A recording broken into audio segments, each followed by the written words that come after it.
I held the scalpel. That is the sentence people always stop me at when I tell this story. They want to know what happened next before they understand what came before, and I get it, I do. But if I give you the ending without the beginning, you will think this story is about revenge. It isn't. I have spent 15 years making very certain of that. My name is Dr. Vivienne Caldwell Marsh. I am the chief resident of general surgery at Hargrove Memorial Hospital in Cincinnati, Ohio. On the morning of March 4th, 2024, I was 17 hours into a 24-hour shift. I had already performed one emergency cholecystectomy, reviewed 11 postoperative charts, and argued successfully with an insurance administrator about a patient's health insurance coverage for a laparoscopic procedure that should never have been questioned in the first place. I was tired in the specific way that surgeons get tired, not sleepy, but worn to the grain, the way wood gets when you have sanded it down to its truest surface. The call came from the ER at 6:47 in the morning. Septic patient, female, 41 years old, suspected ruptured appendix, vitals deteriorating. Name on the intake form, Renata Caldwell Osei. I read the last name first, the way you always read the last name first when you are a surgeon and you have a last name that isn't common. Then I read the first name. Then I stood in the hallway outside the attending lounge for exactly 4 seconds, which is a long time to stand still in a hospital hallway when someone is in septic shock. Then I clipped my pager to my coat, picked up my coffee, poured it out because I no longer wanted it, and walked toward the elevator. She hadn't seen me yet. She didn't know I was the attending. And in the 12 steps it took me to reach the elevator bay, I made a decision, not about her care, which was never in question, but about what I was going to say when she finally looked up and saw my face. I decided I was going to say nothing. Not yet. First, I was going to save her life. And then, only then, we were going to have the conversation we should have had 15 years ago. Hello, everyone. My name is Vivienne, and if you have ever had someone who should have believed in you look you in the eye and tell you that you were reaching for something that wasn't yours, leave a comment below. I want to hear from you. I want to know that you are still here, still reaching. Because this story does not end where it begins. It ends somewhere none of them expected. But to understand why that morning meant what it did, I have to take you back. 22 years back. To a backyard in Dayton, Ohio, to a Sunday in August, to a grill that smelled like charcoal and something else entirely, something that I would not be able to name for years, and that I eventually understood was the smell of a version of my future being deliberately erased. I was 19 years old. In the summer of 2002, I received 4 full medical scholarship letters in the span of 11 days. I want you to understand what that means before I tell you what happened to them. 4 full scholarships, not partial, not conditional, full tuition, fees, housing stipend, book allowance. The combined value across all 4 programs was $180,000. I know that number precisely because I wrote it down in my journal the night the 4th letter arrived, in the careful handwriting of a girl who had grown up in a house where money was discussed in whispers and anxiety, and who had just been handed, by her own effort, a way out of all of it. The University of Harmon Medical Program, the Delacroix Foundation Pre-Medical Scholarship at Whitfield College, the Prentice Aldridge Academic Achievement Award through Cincinnati State, and a full ride to the Kellerman School of Medicine in Columbus, the one I wanted most, the one with the surgical residency pipeline that practically guaranteed a placement if you kept your grades. I had applied to all 4 in secret, not because I was ashamed. Because our house was not a house where dreams were discussed openly. Our house was a house where my father, Gerald Caldwell, worked double shifts at a tool dye plant and came home too tired to talk, and where my mother, Sylvia Caldwell, managed his exhaustion and everyone else's feelings as her full-time occupation, and where my older sister Renata, 23 years old that summer, working part-time at a nail salon and dating a man named Tomas Os, who everyone already knew she would eventually marry, had appointed herself the family's chief interpreter of what was realistic and what was not. I showed my mother the letters on a Thursday evening. I spread them on the kitchen table the way I had practiced, the Kellerman letter on top, face up, with the scholarship amount circled in pencil because I had been afraid to use pen, as if making it too permanent would jinx it. My mother looked at them for a long time without speaking. Then she called my father in from the living room. Then she called Renata. And that is when it went wrong. Medical school, Renata said it the way you say a word in a foreign language when you are not convinced it applies to you. You think you're going to medical school. I got in, I said, to all four with full funding. Full funding. She picked up the Kellerman letter. She did not hold it with any particular care. Vivienne, do you know what medical school actually involves? Do you know what kind of person makes it through that? I was 19. I said, me. People like me, she laughed. It was not a cruel laugh, that is the part I have turned over so many times in the years since. It was a dismissive laugh, which is somehow worse. You have never been in a real pressure situation in your life, you faint at the sight of blood. I fainted once, I was 12. You're not built for it, she said, simply, as a fact. The way you tell someone that a coat doesn't fit rather than that they should not be wearing coats. This is a phase, you're 19, you think everything is possible, that's fine. But you are going to spend 4 years in medical school, go $200,000 into debt for the ones that aren't covered, lose your 20s, have no social life, and wash out in your second year when the pressure gets real. And then what? My mother said nothing. My father had already gone back to the living room. I have full funding, I said again. I won't go into debt. I won't. The funding is for tuition. What about everything else? What about living? What about the years after? What about when you realize you're not cut out for it and you have wasted years of your life on a fantasy? I didn't say anything else that evening. I gathered my letters and went upstairs. I put them in the desk drawer where I kept my important documents, my birth certificate, my social security card, my high school diploma. I went to sleep. I woke up the next Saturday to the smell of charcoal. My father was grilling in the backyard. Burgers and corn, the same as every Saturday in August. And Renata was standing next to the grill, and she was holding something, 4 envelopes already open, already handled, and she was feeding them one by one into the flames. I stood at the back door and watched my $180,000 in medical school funding turn to ash. I said her name. She looked up. She did not look ashamed. I talked to Mom, she said. We all agreed. You need to let this go before it goes further. Better now than after you've already started. My mother was standing behind me. I turned to look at her. She looked at the grill. She did not say anything. My father turned the burgers. I went back inside. I sat on the floor of my bedroom for 45 minutes. And then I did something that I did not understand the full significance of at the time, but that I have come to understand as the moment the real story began.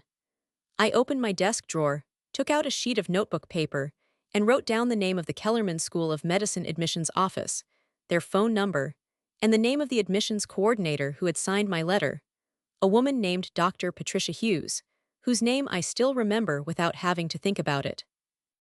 I folded that paper into quarters. I put it in my wallet behind my library card. I kept it there for 6 years. The call I made to the Kellerman admissions office happened in February of 2003, 6 months after the grill. The scholarship was gone. Obviously. You do not call an admissions office 6 months after your acceptance and expect them to reopen a financial aid package that has already been offered to someone else. I knew that when I called anyway. The woman who answered was not Dr. Patricia Hughes. She was a coordinator named Angela who was very kind and very clear. The Kellerman scholarship had a one-time only application cycle per candidate, and mine had lapsed. The program had moved on. Are there other funding paths? I asked. Angela was quiet for a moment. Then she said, hold on, let me transfer you to financial planning. I was transferred. I waited. The hold music was something instrumental and vaguely hopeful. And then I was connected to a man named Warren Fujita, who was the Kellerman School of Medicine's financial aid coordinator, and who would, over the next 11 months, become the closest thing I had to an advocate in the world. Warren Fujita was 54 years old, originally from Portland, Oregon, the son of a fisherman who had put himself through college on a series of grants that he had to apply to 6 times before he got them. He told me all of this in our first conversation. He told me because he wanted me to understand that the system was not designed to make it easy, and that the people who got through it were not the people who were never rejected. They were the people who called back. You're too late for the cycle, he told me. But there are 3 federal pathways you haven't accessed, and there is a state medical scholarship program in Ohio that has a February deadline. You missed it by 9 days this year. 9 days. Next year, I said. February 15th, he said. Don't miss it. I did not miss it. In the meantime, I enrolled at Dayton Community College, paid for by the part-time job I was working at a radiology clinic, filing medical records, scheduling specialist appointments, doing the administrative work that nobody photographs for brochures, but that is the scaffolding that holds a medical institution upright. I made $11.25 an hour.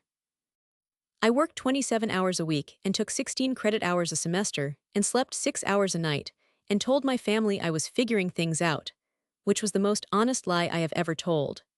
Renata, by that time, had married Tomas Osai. They had a small wedding in October of 2002 that I attended, and in which I was not asked to be a bridesmaid, which I have never decided whether to be hurt by or grateful for. At the reception, her husband's mother, a sharp-eyed woman named Constance Osai, took my hand and asked me what I was planning to do with my life. I told her I was in school. For what? She asked. Medicine, I said, the first time I had said it out loud in 4 months. Constance Osai looked at me for a moment. Then she nodded slowly, the way people nod when they are updating their assessment of someone upward. Good, she said. And walked away. I applied to the Ohio State Medical Academic Pathway Grant on February 14th, Valentine's Day, which I have always found amusing, and was awarded $14,200 for the following academic year. It was not $180,000. But it was mine, in a way that the burned letters had never fully had time to be. I had found it myself, with Warren Fujita's map and my own 9 days too late determination, and nobody could put it in a grill. That spring, I reapplied to Kellerman. Warren Fujita wrote me a letter of support that he was not technically supposed to write in his capacity as financial aid coordinator, and that he wrote anyway. I was accepted in April 2004, with a partial scholarship and a federal loan package and the Ohio grant. I did not tell my family. The Kellerman School of Medicine sits on a hillside in Columbus, Ohio, above a street lined with old maples that turn a violent red in October. I know this because I walked that street on my first morning there, August 22, 2004, with a backpack and a rolling suitcase and no one meeting me, no one dropping me off, no one taking a photograph. I had arranged my own move-in. I had paid my first semester deposit from a savings account that my family did not know existed. I had been building that account for 14 months. I had not spent money on anything that was not food, transit, or tuition since the February before. The training program at Kellerman was structured around what they called the Integrated Clinical Track, a combined MD residency preparatory curriculum that was, at the time, one of only 4 programs in the country designed to move high-performing students directly into surgical specialty consideration by the end of their 3rd year, contingent on their performance metrics. It was the program Dr. Hughes had circled in the original scholarship letter 2 years earlier. The one Renata had put in the grill, I was in it. My first-year anatomy lab partner was a woman named Dr. Priya Anand. She was not a doctor yet, of course, but she carried herself as though the title were simply administrative, who was from Chennai by way of Houston, and who would eventually become a pediatric specialist at Cincinnati Children's, and who is, to this day, one of the 3 people I trust with anything. On our first day of lab, she looked at the cadaver between us, looked at me and said, I assume you are not going to faint. It was not a question. Not today, I said. Good, she said. I fainted in my first cadaver lab at undergrad. I have since decided it doesn't count. We were friends before the end of the week. My first surgical rotation was in the spring of my 2nd year, under the direct supervision of Dr. Marcus Hale, who was then the director of surgical education at Kellerman and who has since retired to a farm in Vermont where he raises goats and apparently answers emails at 5 in the morning. Dr. Hale watched me perform my first assisted procedure, a hernia repair that I was acting as second hand on, and afterward in the scrub room he said to me, You've done this before. I told him I had not. Your hands, he said. You don't have the hands of someone who hasn't done this before.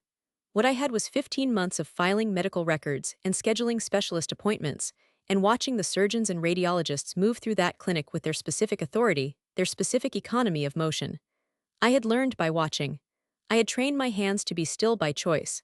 I had made myself ready for a room I had not yet been allowed to enter. I told Dr. Hale this. He looked at me for a long time. Stay after rounds on Thursday, he said. I stayed after rounds on Thursday. And on the following Thursday. And every Thursday for the remaining 14 months of my time at Kellerman. He mentored me through my 2nd and 3rd years with a specificity and attention that I did not take for granted for a single day, because I was old enough by then to understand how rare it was to have someone decide you were worth the time. On March 15, 2007, I received my acceptance into the surgical residency program at Hargrove Memorial Hospital in Cincinnati, an accelerated track that Dr. Hale had quietly recommended me for by calling the program director directly, which was not something he did regularly, and which he told me about only after the fact. "I made a phone call," he said when I thanked him. "You made my career," I said. "I identified it," he said. "You made it." That night, in my apartment in Columbus, a studio that cost $540 a month and had a window that faced a parking structure, I sat on the edge of my bed, and I held the residency acceptance letter, and I did not call anyone. Not Priya. Not Warren Fujita. Not Dr. Hale, who already knew. I sat with it alone for 45 minutes, which was the same amount of time I had spent on the floor of my childhood bedroom in August of 2002. Same duration. Opposite feeling. Then I folded the letter, put it in the drawer of my nightstand, not behind a library card, not in a wallet, just in a drawer because I was no longer afraid of having it found, and I went to sleep. Renata called me that Christmas. She called to tell me that she and Tomas had bought a house in Kettering, and that her son, she had a son now, Marcus, 18 months old, needed a specialist appointment with a pediatric allergist, and did I know anyone because she had heard I was doing something in medicine. She had heard, from whom she did not say. "I'm in residency," I said. "Oh," she said, "so you're still in school." "Residency is not school," I said, "but you're not a doctor yet." "I have an MD," I said. "I have had one since May." There was a pause. "Well," she said, "do you know a pediatric specialist or not?" I gave her the name of a clinic. I did not explain my own training. I did not tell her where I was, or what track I was on, or what the acceptance to Hargrove had taken to produce. I told her the name of the clinic, spelled it correctly, and told her to ask for Dr. Yolanda Park, who was good with small children. Then I wished her son well and got off the phone. She had no idea what I had become. None of them did, and I had every intention of keeping it that way. By the spring of 2012, I was 3 years into my attending position at Hargrove Memorial. Not a resident, not a fellow, but a board-certified general surgeon with full operating privileges, and a patient panel, and a name badge that said attending physician above my name. I had been promoted twice in those 3 years. I had published a paper on laparoscopic appendectomy outcomes in a journal that the other attendings actually read. I had a reputation in the department for being the surgeon you called when the case was the kind that made other surgeons quietly relieved not to be first on the list. I had also, by that point, accumulated a specific kind of silence around my family that felt less like secrecy and more like architecture.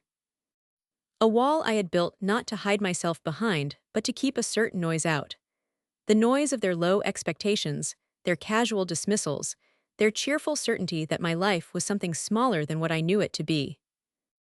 My professional ally at Hargrove, the one who knew the full weight of where I had come from, was a woman named Dr. Camille Acafarez, who was then the medical director of our general surgery department, and who is now the chair of surgery at the University of Cincinnati Medical Center, which tells you everything you need to know about her.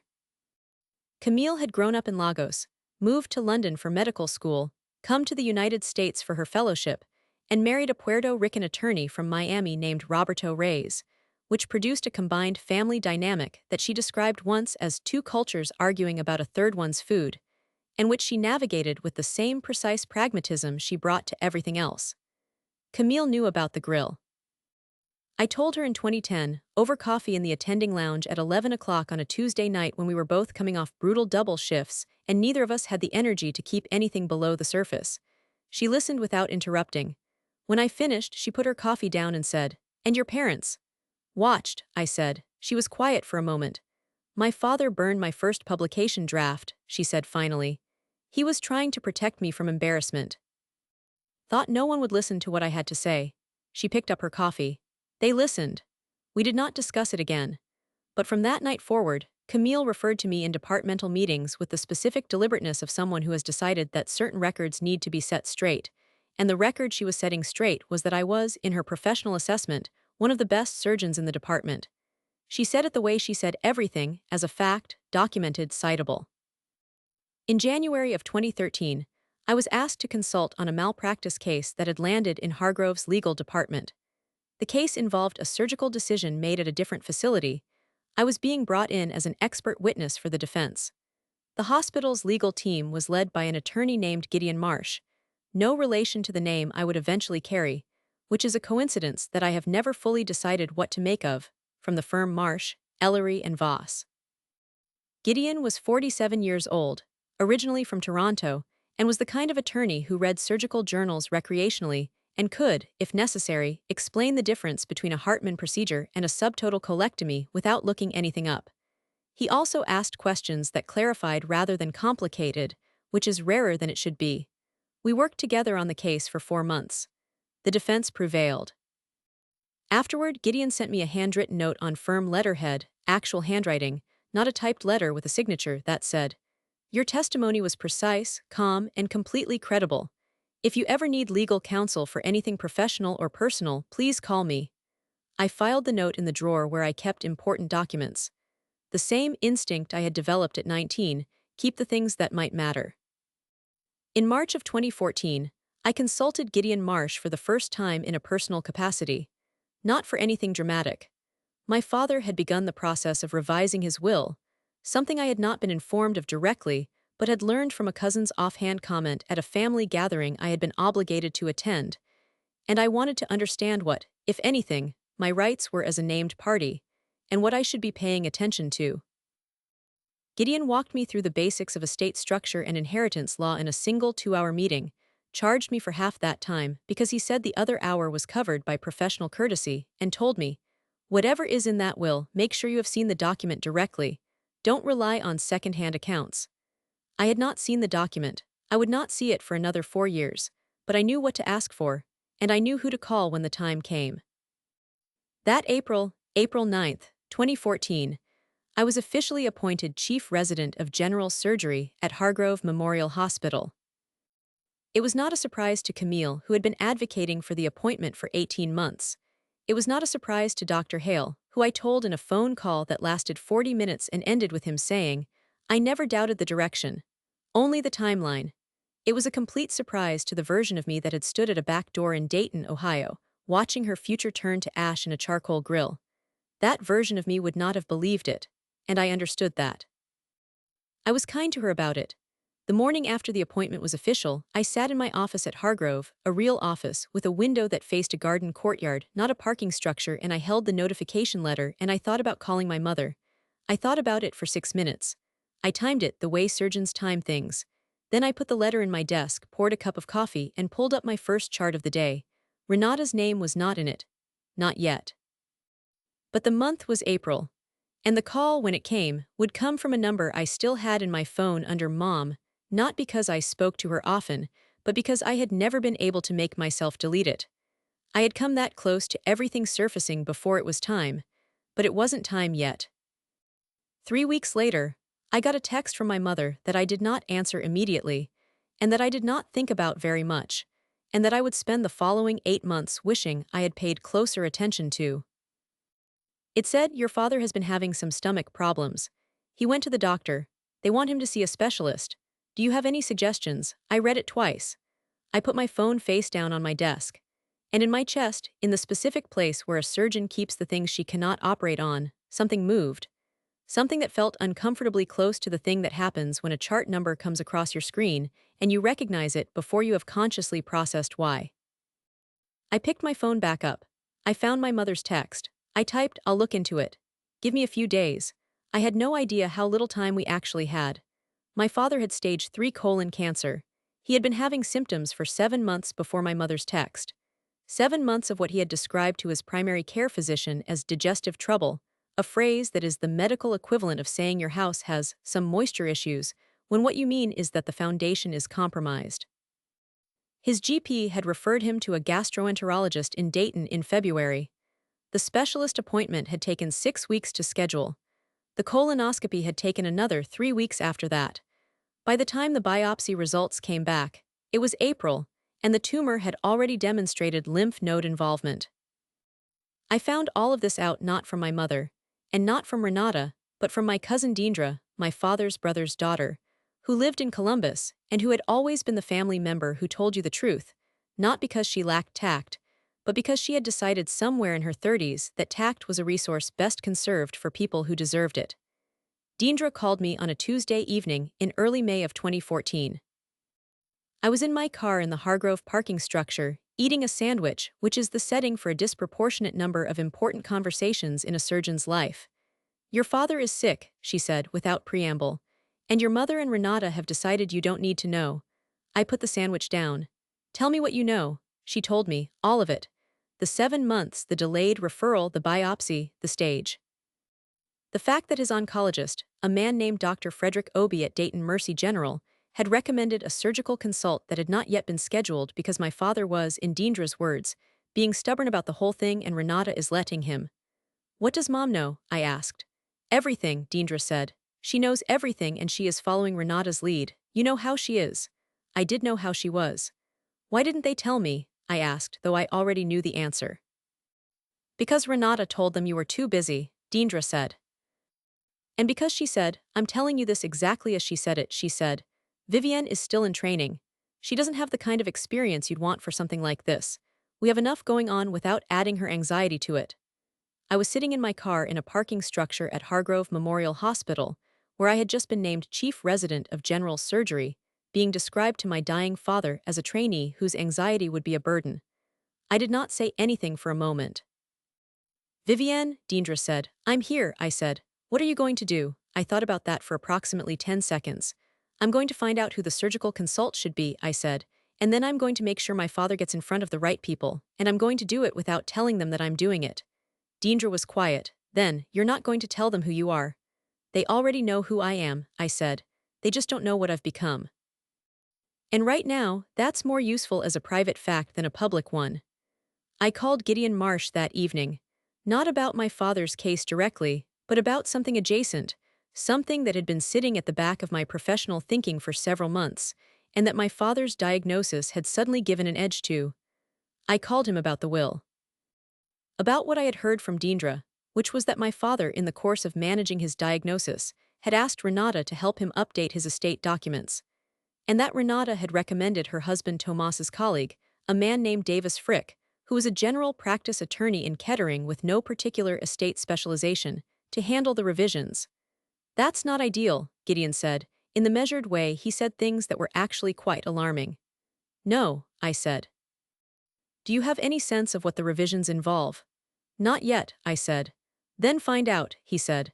And find out before anything is signed. I signed the first document that evening, not related to the estate, not yet, but a formal authorization allowing Gideon to act as my legal counsel in matters pertaining to my father's estate and any financial disclosures related to it. It was a one-page retainer agreement that I signed on my kitchen counter with a pen I had to search for because I do not keep pens near my kitchen counter as a rule. There was no going back.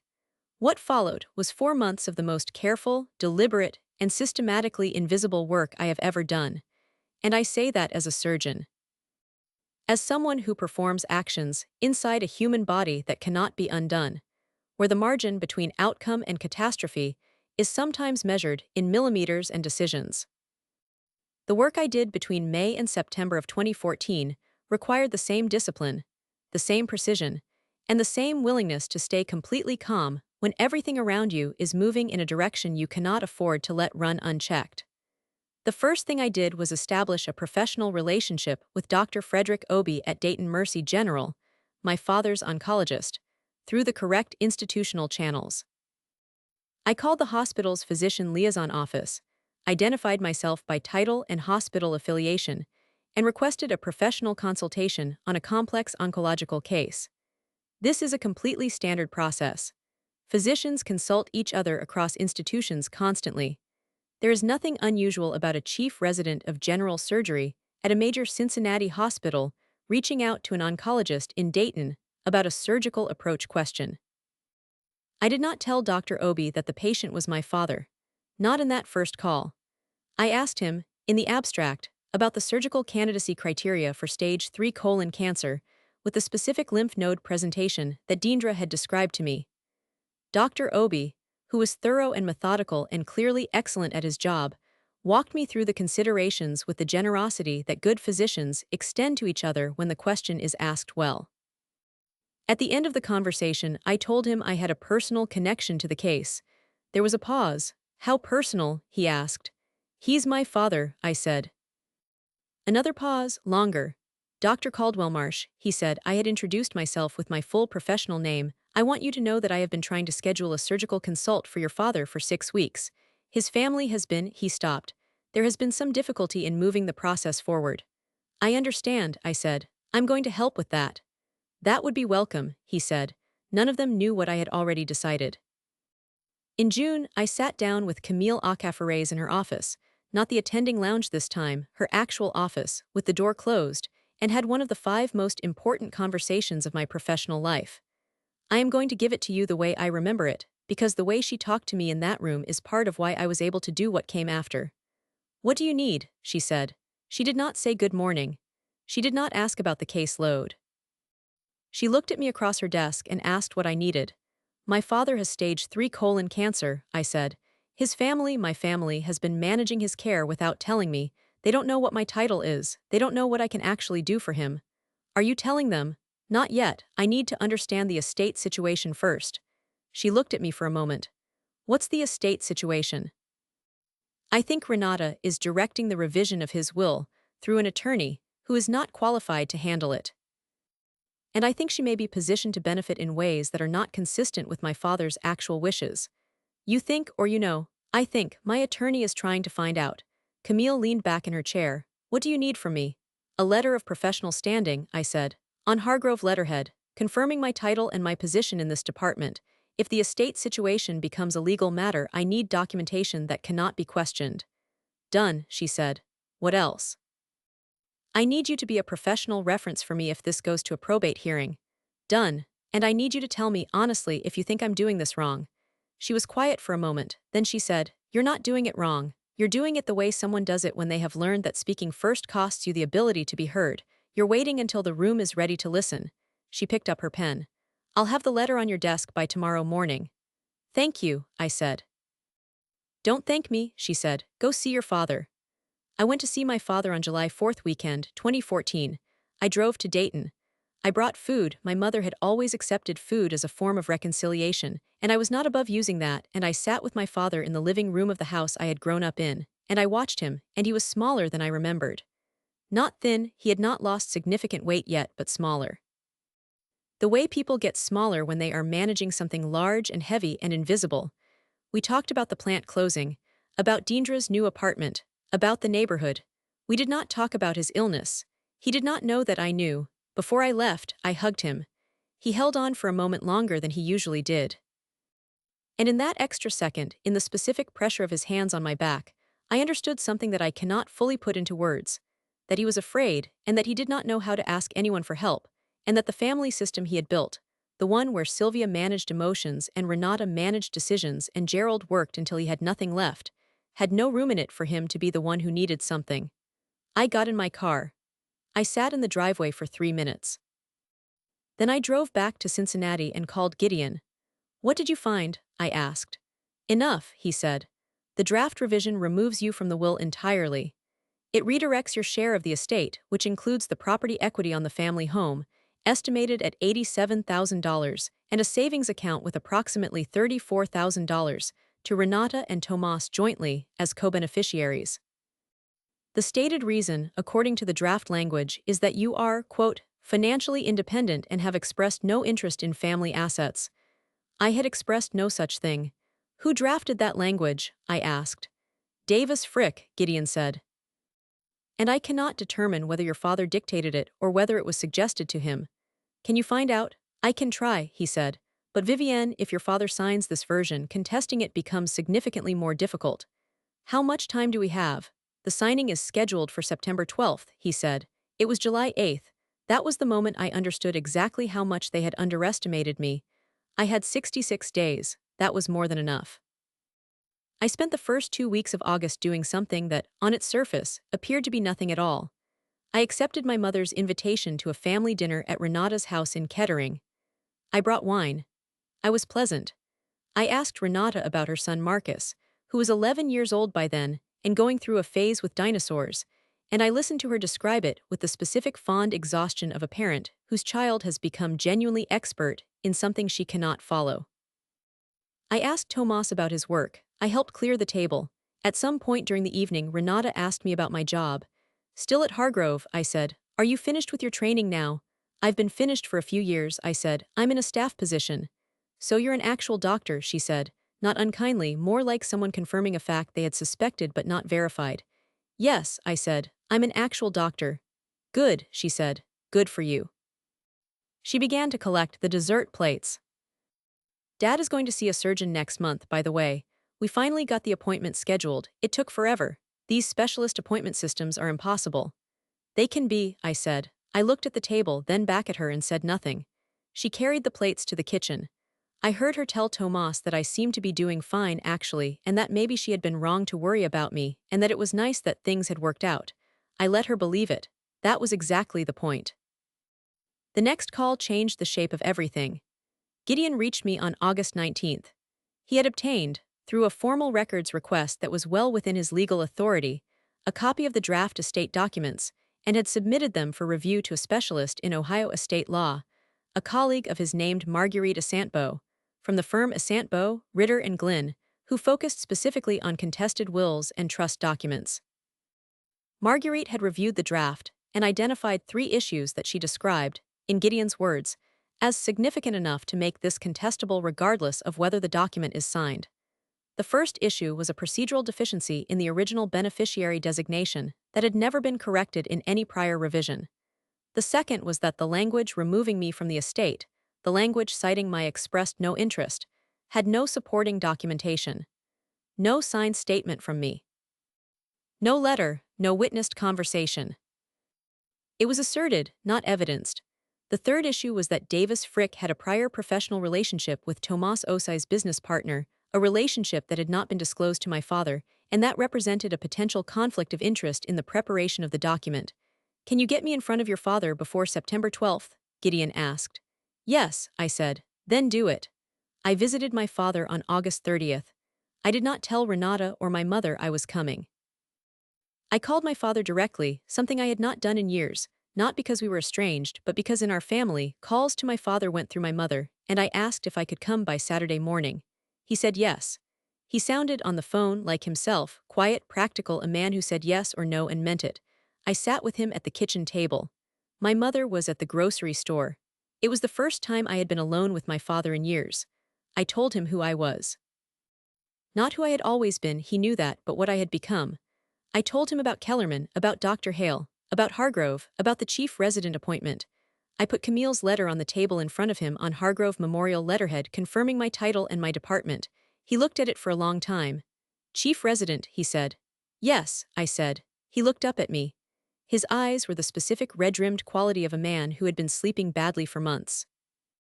I didn't know, he said. I know, I said. I'm telling you now, he was quiet. I also need to tell you about your estate documents, I said. I need to tell you what's in the draft and I need you to know that you have options. He listened. He did not interrupt. When I finished, he was quiet for a long time. Then he said, Renata said you wouldn't want to be involved. I know, I said. She was wrong. He looked at the letter again. At my name, my title, my department. Then he looked at me, and for the first time since I was 19 years old, I saw my father look at me with something that was not exhaustion and was not distance. It was recognition. Clear and unadorned and slightly too late, the way important recognitions often are. What do I do? He asked. You let my attorney come and talk to you, I said. And you make the decisions, not Renata. You, he nodded once. Okay, he said. That was a Tuesday. By Thursday morning, Gideon had a signed authorization from my father allowing him to act as independent counsel in reviewing the estate documents. Davis Frick was formally notified. The September 12th signing was postponed. Renata found out on Friday. The meeting happened on September 6, 2014, at 10 in the morning in my father's living room. It had been called, technically, as a family discussion about Gerald's medical care and estate planning. Renata had arranged it. She had not anticipated what it was going to become. I arrived at 9:45. My father was in his chair. My mother was on the sofa. Renata and Tomas arrived at 10:02. Renata's expression when she saw me went through 3 changes in the space of 2 seconds: surprise, irritation, and then the specific settled composure of someone deciding how to manage an unexpected variable. I didn't know you were coming, she said. I know, I said. Gideon Marsh arrived at 10:05.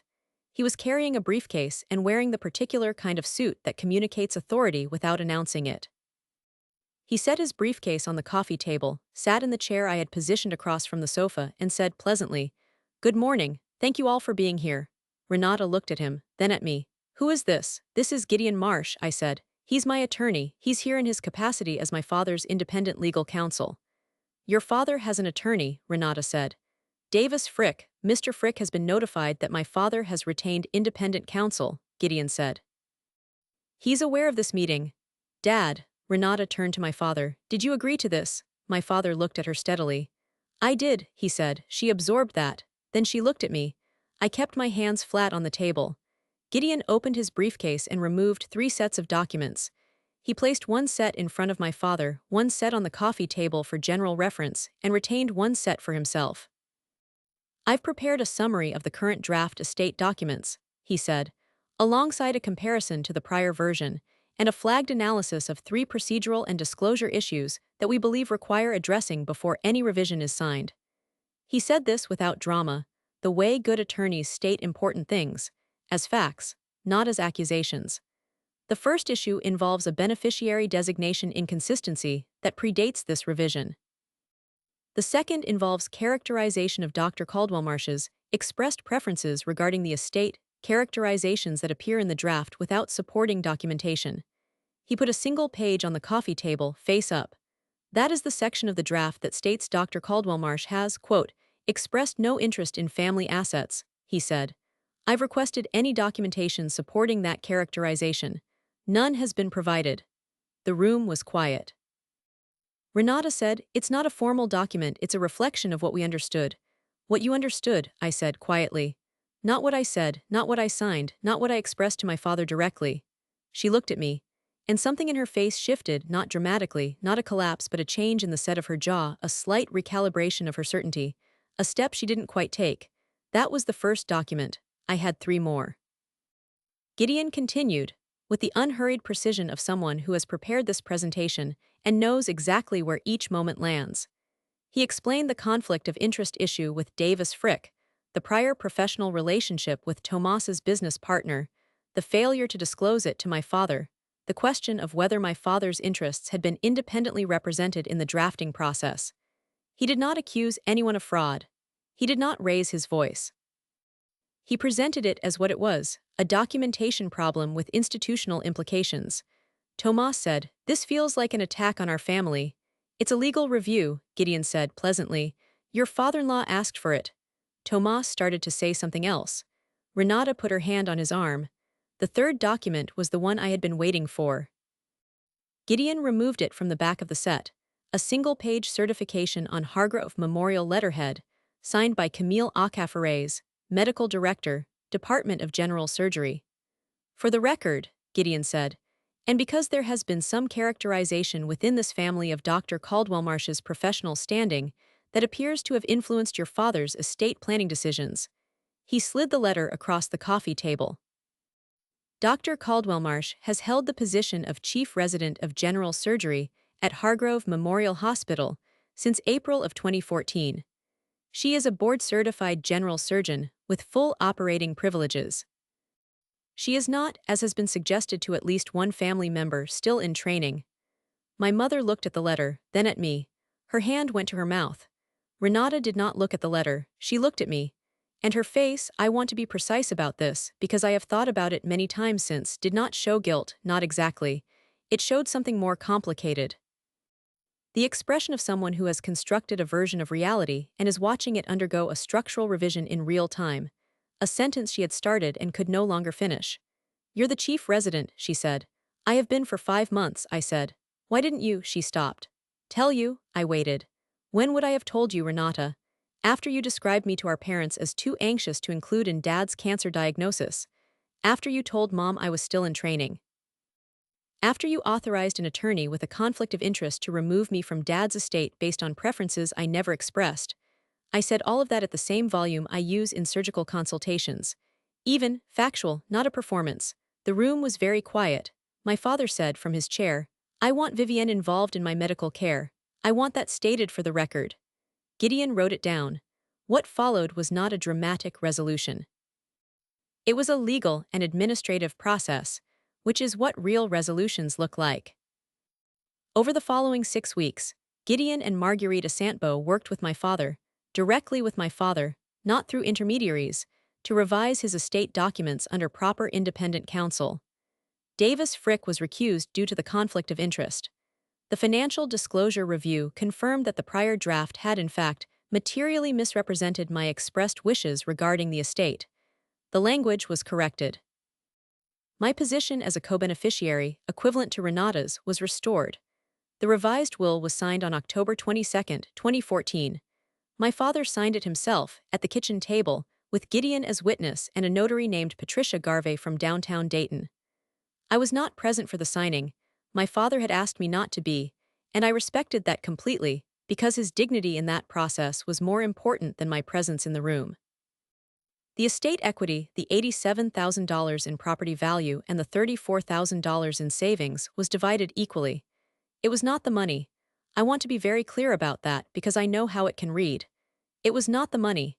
It was the documentation. It was the signed, witnessed, institutionally confirmed record that I existed, that what I had built was real, that a version of me could not be written out of a document and replaced with a characterization. The legal settlement was quiet and final. There was no court order. My father's wishes, once properly represented, were clear enough that no judge was required to enforce them. My father had surgery in November 2014 at Hargrove Memorial.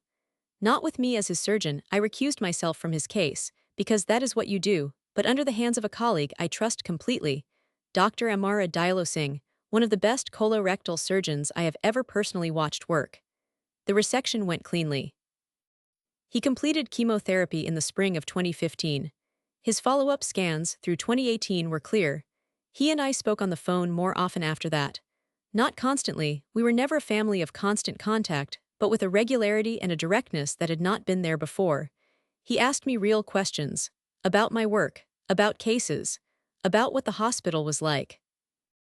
And I answered them, and I asked him real questions back, and it was not fixed, exactly. You do not fix 20 years of a particular family pattern in 4 years of better phone calls, but it was something.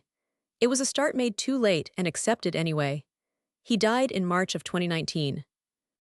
Pancreatic cancer, diagnosed in October 2018, a different disease entirely, nothing to do with the first one, which is the particular cruelty of the body when it decides to be cruel. He died at home, in his chair on a Sunday morning. I was in Cincinnati. I got the call from my mother at 7:14 in the morning. I drove to Dayton. I held his hand for a while after I arrived, even though he was already gone. Surgeons understand the body after death in a way that is clinical and also sometimes strangely intimate. I sat with him, and I thought about the kitchen table and the letter on Hargrove letterhead and the way he had looked at me and said, "What do I do?" And I had said, "Let my attorney talk to you." And he had said, "Okay." That was the most important okay of my life. Now, March 4th, 2024. 6:47 in the morning. A septic patient with a ruptured appendix. Renata Caldwell-Osai, 41 years old, arriving at the surgical unit at Hargrove Memorial Hospital in the worst physical crisis of her life. I reviewed her chart in the elevator. The numbers were not good. Her white count was elevated significantly. Her pressure was dropping. The CT showed free air in the abdomen consistent with perforation. She needed the OR within the hour. Possibly less. When I walked into the trauma bay, she was on the gurney, hooked to monitors, her face gray with the specific grayness of systemic infection. Tomas was not with her. He had not been in town, and she had called her neighbor, a woman named Patricia Graves, who was standing to the side with Renata's purse and the look of someone doing their best in a situation that exceeded her. I stood at the foot of the gurney. The resident on duty, Dr. Alejandro Fuentes Mora, a second year who was very good and appropriately terrified of me in the productive way, was presenting the case. Renata's eyes were open. She looked at me. She looked at me for a long moment, through the fog of pain and infection and whatever the ER team had given her for comfort. And I watched the moment when she recognized my face, not my title, not my white coat, not the fact that I was standing at the foot of her gurney with a resident presenting her case to me as the attending. Just my face, her younger sister. "Vivienne," she said. "Hi, Renata," I said. She tried to say something else. I stepped forward and put my hand on the side rail of the gurney, not her hand, just the rail, a specific and deliberate proximity. "Don't talk right now," I said. "I'm going to take care of you, that's what's happening, you can say everything else later." She looked at me for another moment. Her eyes were wet. I do not know if it was the pain or something else, and I made the clinical decision not to analyze it right then. Dr. Fuentes Mora, I said without looking away from her, let's get an updated pressure and prep for the OR.